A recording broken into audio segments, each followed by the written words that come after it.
Kahapon kasi bago kami matulog, si Kuya Gray, hirap niyang gisingin. Ang tagal niyang magising. Ilang tawag ako sa kanya. Pero kahapon, isang gising ko lang sa kanya, bakit tumayo agad?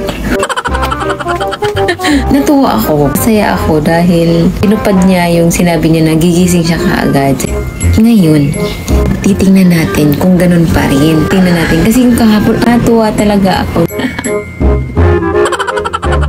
Tara, gisingin natin si Kuya.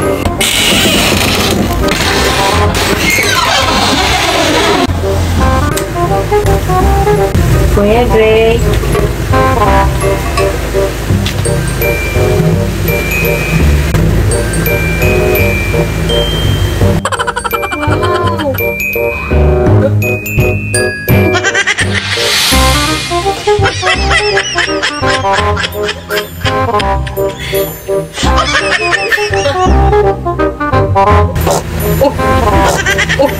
Ito ba?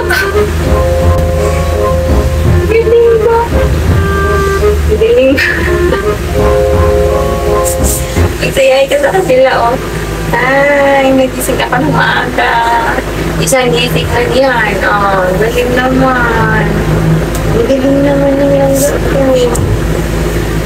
May off me now. Hindi ba? Napakagaling naman eh. Jamie?